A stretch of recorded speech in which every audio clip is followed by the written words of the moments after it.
Bonjour, bienvenue dans notre émission Vis-à-vis.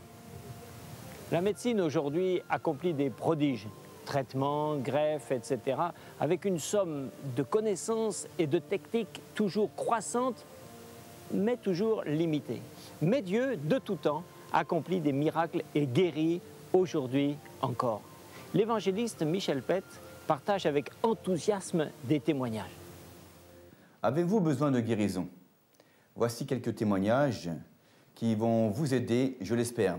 En 1993, j'ai prêché l'évangile à Dolisie, qui est la 3e ville du Congo populaire.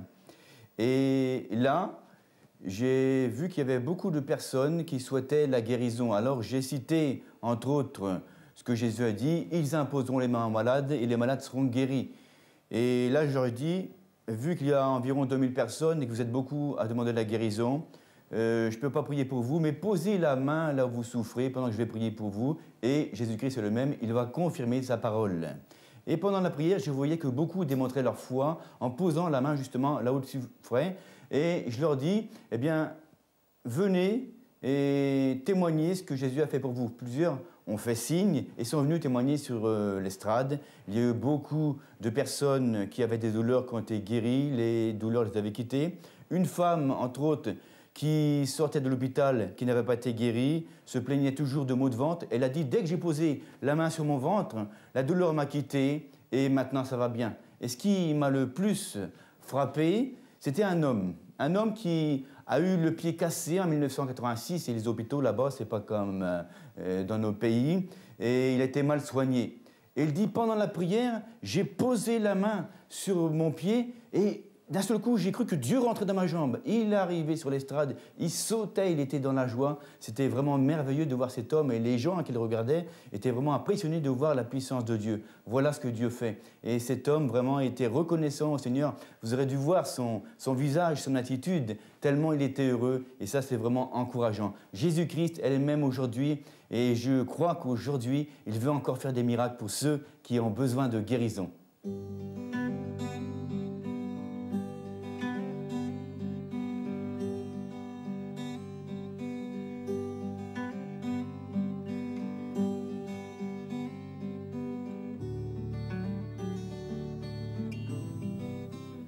Voyons la guérison d'un boiteux de naissance.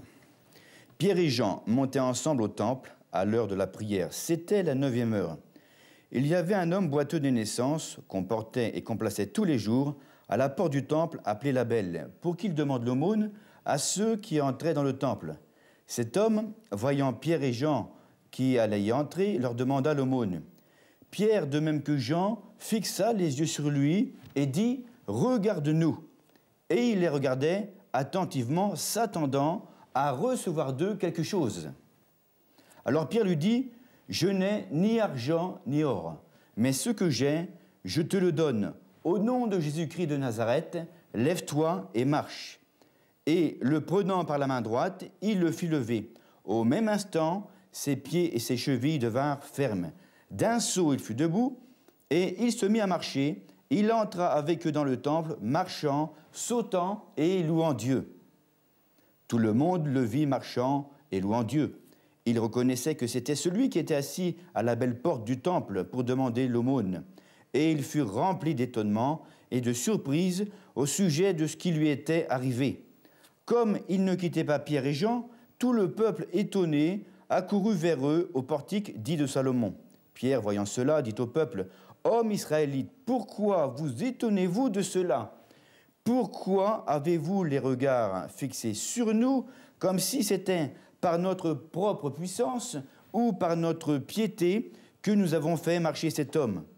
Le Dieu d'Abraham, d'Isaac et de Jacob, le Dieu de nos pères, a glorifié son serviteur Jésus, que vous avez livré et renié devant Pilate, qui était d'avis qu'on le relâche.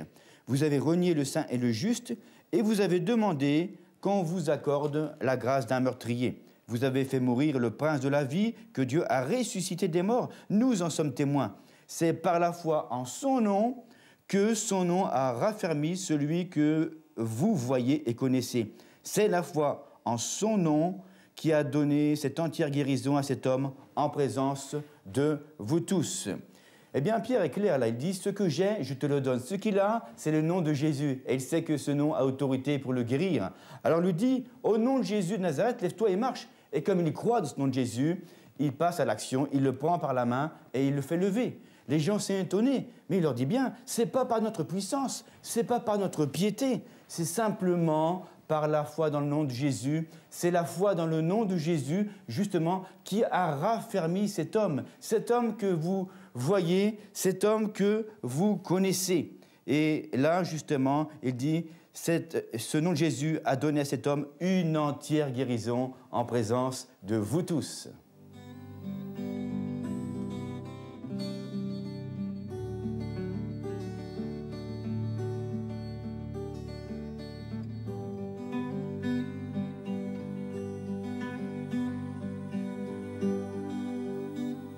Suite à un accident de circulation, je me suis retrouvé avec la jambe coincée entre le siège du chauffeur et un poêle à fioul. Et je ne pouvais plus marcher. Heureusement, Dieu m'a guéri. Ça s'est passé en 1976. J'étais à Vichy et un ami m'a demandé de l'aider à déménager un poêle à fioul. Je me suis assis à l'arrière de la camionnette. Ma chaise n'était pas fixée, le poêle non plus. Et puis, au bout d'un certain temps, il a dû respecter rapidement une priorité à droite, donc grand coup de frein. Et je me retrouve complètement projeté contre le siège du fauteuil et le poêle qui arrive pour compresser le tout. Et le genou était vraiment endommagé. Je me suis retrouvé avec une grosseur environ comme une demi-poire sous le genou. Et là, c'était vraiment pénible, une douleur horrible.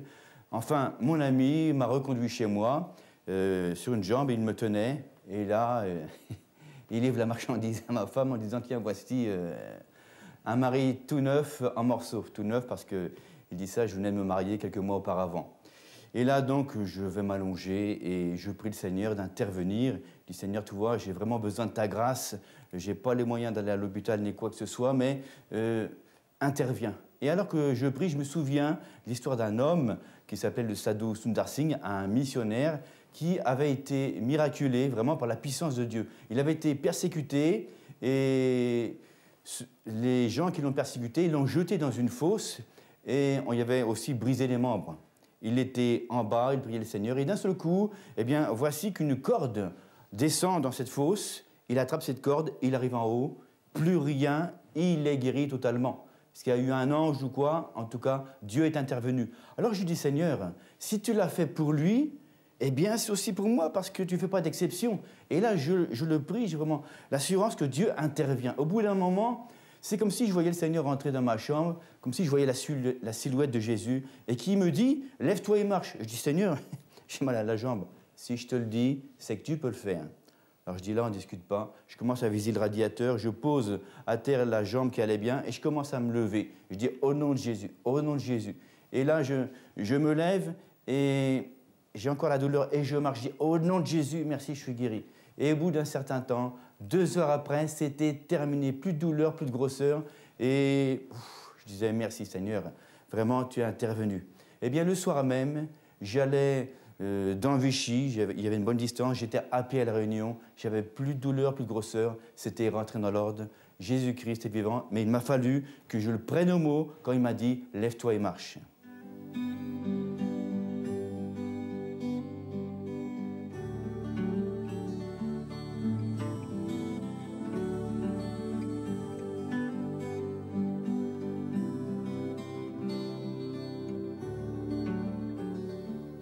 Voyons comment Jésus enseigne la foi. Il y avait à Capernaum un officier du roi dont le fils était malade. Ayant appris que Jésus était venu de Judée en Galilée, il alla vers lui et le pria de descendre et de guérir son fils qui était près de mourir. Jésus lui dit, « Si vous ne voyez des miracles et des prodiges, vous ne croyez pas. » L'officier du roi lui dit, « Seigneur, descends avant que mon enfant meure. »« Va, lui dit Jésus, ton fils vit. » Et cet homme crut à la parole que Jésus lui avait dite, et il s'en alla. Comme il descendait déjà, ses serviteurs venant à sa rencontre lui apportèrent cette nouvelle, « Ton enfant vit. » Il leur demanda à quelle heure il s'était trouvé mieux. Ils lui dirent, « Hier, à la 7e heure, la fièvre l'a quitté. » Le père reconnut que c'était à cette heure-là que Jésus lui avait dit « Ton fils vit ». Et il crut, lui et toute sa maison. Je trouve vraiment intéressant comment Jésus est en train de réajuster la foi de cet homme. Cet homme a besoin, évidemment, son enfant est malade, il est prêt de mourir, c'est quand même sérieux, il a une bonne marche à faire, et il arrive, descend pour guérir mon gamin. Et Jésus lui dit, si vous ne voyez des miracles et des prodiges, vous ne croyez pas. Autrement dit, vous voulez voir avant de croire. Vous voulez récolter avant de semer. C'est ce que ça veut dire. Mais dit, la foi, c'est pas ça. La foi, ça vient de ce que Dieu dit. Et la foi vient de ce qu'on entend de la parole de Christ. Et là, en quelque sorte, on a l'impression que cet homme n'a rien compris. Mais il insiste, mais Seigneur, descends avant que mon enfant meure. Et là, Jésus lui donne le moyen d'avoir la foi, c'est-à-dire une parole.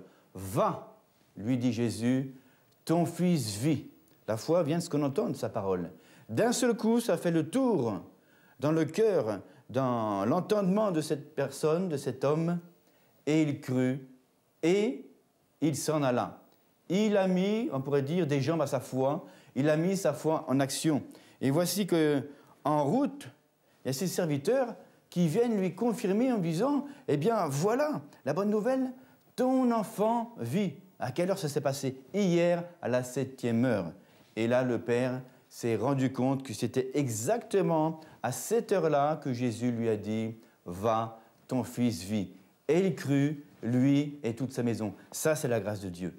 Dieu fait des cadeaux. Mais il a fallu réajuster la foi de cet homme. Et parfois, on ne se rend pas compte, mais on a besoin de réajuster notre foi. On pense qu'on a la foi, mais la foi, c'est vraiment croire et agir sur la parole de Dieu.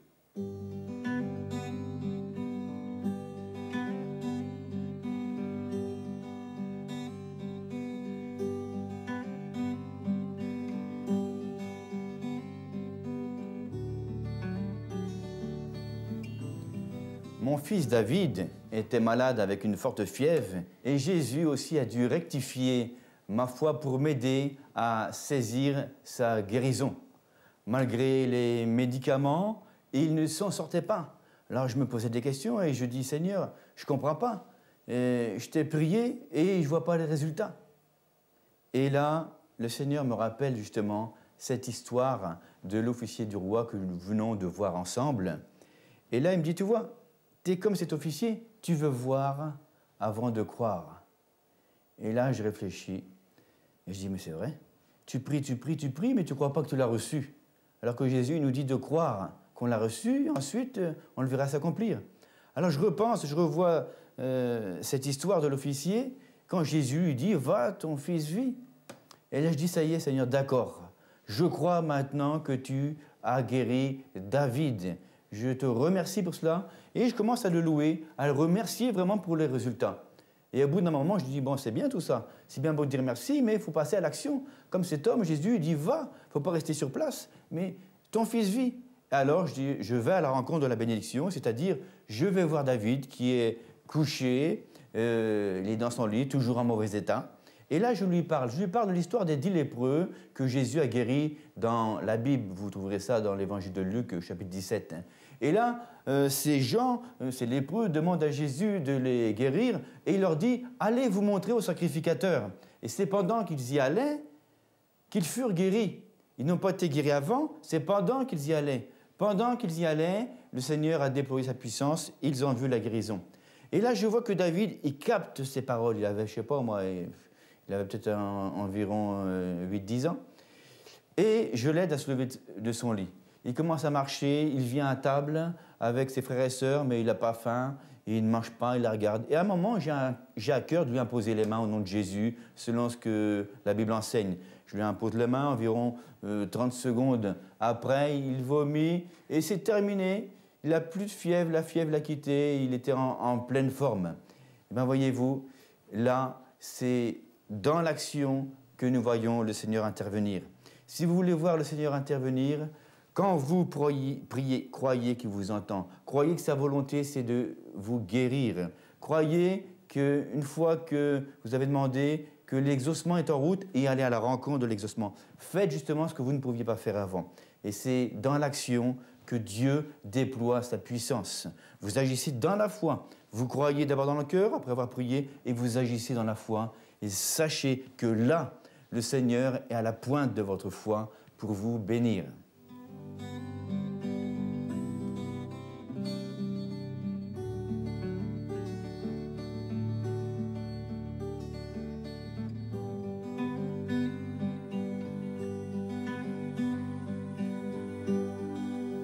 Compter les bienfaits de Dieu, ça entretient notre foi.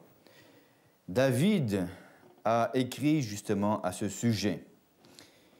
Il dit « Mon âme, bénis l'Éternel ». Et quand il dit « bénis », c'est avec un S, c'est pas un T, c'est pas « mon âme est en train de bénir l'Éternel », c'est un ordre. Il commande à son âme de bénir l'Éternel. Donc « Mon âme, bénis l'Éternel ». Que tout ce qui est en moi bénisse son saint nom. Mon âme bénit l'Éternel et n'oublie aucun de ses bienfaits. Et là, il décrit ses bienfaits. C'est lui qui pardonne toutes tes iniquités, qui guérit toutes tes maladies. C'est lui qui délivre ta vie de la fosse, qui te couronne de bonté et de miséricorde. C'est lui qui rassasie de bien ta vieillesse, qui te fait rajeunir comme l'aigle. L'Éternel fait justice, il fait droit à tous les opprimés. Voyez-vous, c'est important d'entretenir notre foi parce que Dieu fait, parce que Dieu a fait. Et pour nous, en l'occurrence, parce que Dieu a fait en Jésus-Christ, parce qu'il est déjà accompli. Quand on voit cela, il dit « N'oublie aucun de ses bienfaits », on a l'impression de voir clairement ce que Jésus a accompli à la croix. Il décrit ce qui s'est passé. C'est lui qui pardonne toutes tes iniquités. C'est lui qui guérit toutes tes maladies, qui te délivre de la fosse. Il nous a délivrés de la fosse, de la puissance des ténèbres. Et il nous a transportés dans son royaume. Il te fait rajeunir comme l'aigle. Ça, c'est merveilleux. Alors, vous voyez, quand vous allez compter les bienfaits de Dieu, ce que Jésus a fait pour vous, vous allez dire, j'ai plus qu'à me servir. C'est pour moi. C'est bon. Et ça va élever votre foi. Vous avez votre problème qui est là, vous êtes en dessous. Et au fur et à mesure que vous voyez ce que Dieu a fait face à votre problème, pour votre situation, vous êtes en train de monter votre foi. Et à un moment, vous dépassez votre problème. Vous dominez la chose, vous n'êtes plus dominé, vous n'êtes plus oppressé. Vous priez dans la foi, vous l'avez reçu et vous le voyez s'accomplir tout simplement. Regardez à Jésus, c'est, je dirais, entretenir une bonne façon de voir, c'est justement avoir un œil en bon état. C'est ce collier, on pourrait dire, qu'on met dans nos yeux pour voir clair. On compte ses bienfaits, on est reconnaissant. Quand vous avez un besoin, vous avez une montagne, commencez à voir ce que Dieu a déjà fait dans le passé.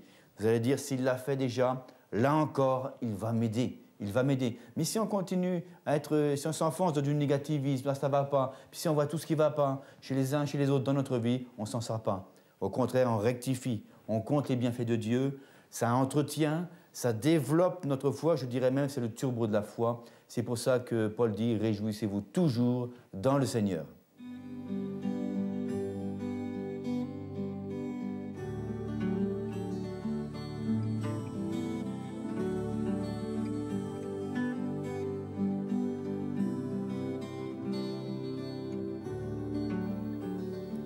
Savez-vous que Dieu veut vous guérir? Beaucoup de personnes croient que Dieu peut les guérir, mais ils ne savent pas qu'il veut les guérir. Lisons dans Marc.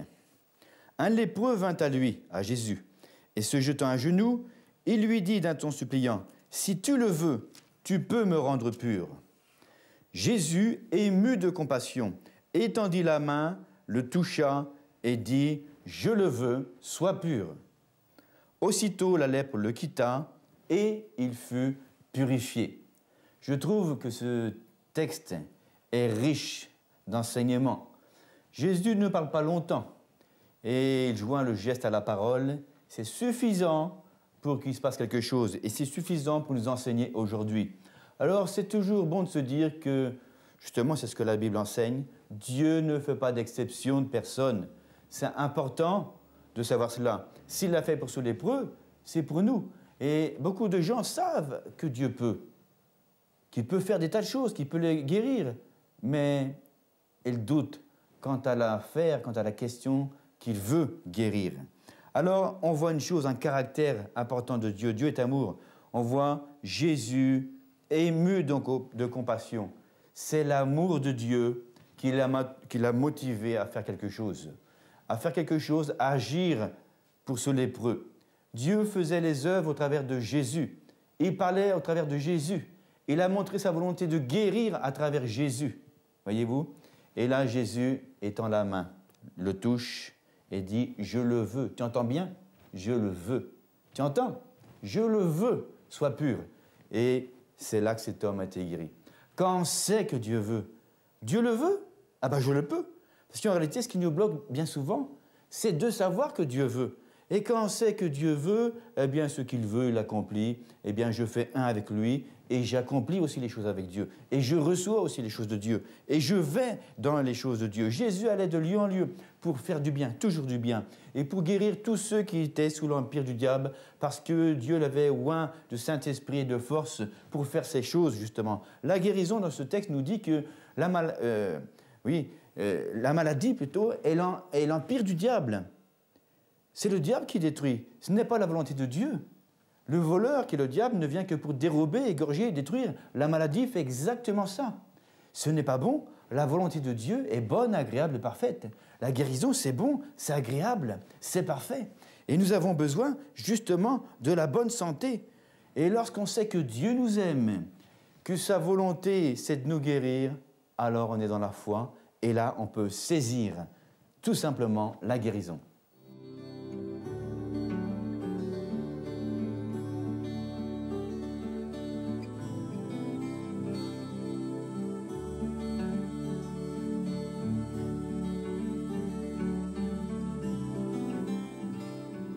Pour conclure, j'aimerais prier pour ceux et celles qui ont besoin de guérison. Par son ministère et par le fait que Jésus a pris à la croix tous nos péchés, nos maladies, nos infirmités, nous constatons que c'est la volonté de Dieu de nous guérir. Et c'est vraiment encourageant. Alors, sachons que Dieu nous aime. Ça, c'est, je dirais, le moteur de la foi. Savoir que quelqu'un peut, c'est une chose, mais s'il ne donne pas, ça ne va pas. Mais quelqu'un qui peut et qui nous aime, il va donner. Dieu nous aime et il donne. Il a donné son Fils. Il a donné la guérison au travers de son Fils. Et quand on sait que Jésus est le même aujourd'hui, qu'il ne change pas et qu'il confirme sa parole, c'est bon. Alors là, on peut s'accorder. On peut s'associer dans la foi. Parce que Jésus l'a dit, il a dit, si 2 d'entre vous s'accordent sur la terre, on est encore sur la terre, pour demander une chose quelconque, dans cette chose quelconque, il y a votre guérison. Cela leur sera accordé par mon Père qui est dans les cieux. Parce que là où 2 ou 3 sont assemblés en mon nom, je suis au milieu d'eux. Actuellement, c'est une chose tangible, réelle. Jésus est là, au milieu de nous, et il attend maintenant pour déployer sa puissance. Il attend que nous mettons notre foi en action. Alors, associons-nous maintenant. Je vais prier avec vous. Vous allez répéter après moi, vraiment, une déclaration de foi. Et pendant ce temps-là, posez la main là où vous avez besoin de guérison. Et dites-lui ceci. Mon Dieu, mon Père, merci pour ton amour. Merci parce que tu as envoyé Jésus. Et que Jésus a pris mes infirmités, qu'il a pris mes maladies. Seigneur, je crois que tu veux me guérir et que tu le peux. Et je te demande de manifester ta puissance maintenant pour guérir mon corps dans le nom de Jésus. Merci Seigneur. Je crois que tu agis et au nom de Jésus, je commande à ce qui était à l'origine de ma maladie de me quitter. Et je commande au nom de Jésus à tout mal de me quitter maintenant. Seigneur, merci parce que tu déploies ta puissance. Merci parce que tu confirmes ta parole. Je te remercie dans le nom de Jésus parce que je déclare maintenant que je suis guéri, je l'ai reçu. Et réjouissez-vous maintenant et commencez à faire ce que vous ne pouviez pas faire avant. Si vous ne pouviez pas marcher, allez-y. Allez-y dans le nom de Jésus, comme ces lépreux qui ont vu la guérison en route, comme tant de personnes ont vu en route, comme aussi cet officier du roi, comme mon fils a pu le voir. Jésus ne fait pas d'exception. Maintenant, vous êtes dans la route, sur la route de l'exaucement, vous allez à sa rencontre. Réjouissez-vous, agissez, vous le verrez s'accomplir. Et dites-moi ce que Dieu a fait pour vous. Que Dieu vous bénisse.